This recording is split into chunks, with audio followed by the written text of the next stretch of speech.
you can have a person who comes in your office that hurts his low back and says, I only have pain in my back, in my low back.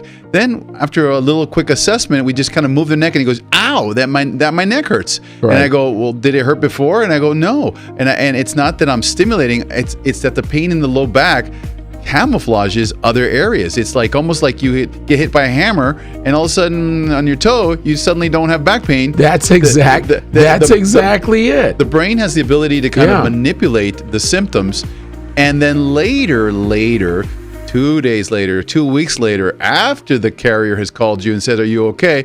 Then you start having a presentation of symptoms. And you say, well, I didn't have anything on that day. You didn't want to get checked out. And suddenly you have symptoms that you didn't know about.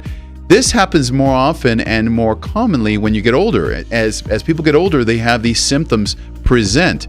We've done studies. We can actually show NCBI studies where people have issues years later from a soft tissue cervical injury that lead to chronic headaches, migraines, mental disorders as a result of poor sleep. Just chronic pain is horrible when it actually affects individuals.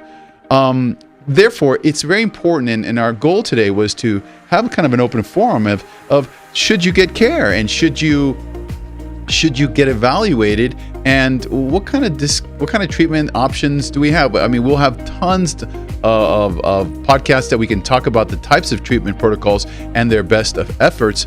But the bottom line is we have to start with people understanding that they do need to get assessed, and it's very important that they do, because if they don't, guess what happens? Well, Alex, let me interrupt you for a second, and let me just say this. Question number one, and I know you know the answer, and I hear it all the time, but I want you to kind of like tackle that one, as they say. Okay, number one, how many patients have you had that walk in the past 20, 30 years of your practice that say, oh, Dr. Jimenez, you know what? I've already been checked out. I went to ER, already got checked out. They did some x-rays, told me I was fine. Mm-hmm. Gave me, 800 milligrams of ibuprofen, and gave me a muscle relaxant, some Flexeril or whatever. I'm fine. A lot, Mario. How many times? A lot. Or they go to their family practitioner, right? Same conversation. You're fine.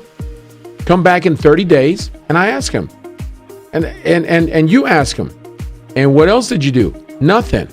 What in your opinion, and we deal with sports injuries. We deal with like football players getting hit from the back, tackled and all of that. Those kids weigh no more than 200 pounds. Okay, we're talking about high school, not pros. A car weighs tons. Thousands, Mario. Thank you. 10,000 pounds traveling at 60 miles an hour is hundreds of thousands of pounds. So now, how many times in your practice career have you heard, no, I already got checked out, they said I was fine? A lot. Mario, I remember when I first met you, we had a clinical case. Remember this, the German? Yeah. The German. I'm fine. I went to Vista Hills Hospital, right? And they told me I was fine. He had a very powerful accent.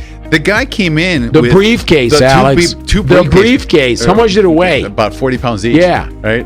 And what happened is he started, he's just leaning forward, and you and I, the first protocol we do and first of all, the clinical history was that he flipped the car and he hit his head on the top of the car.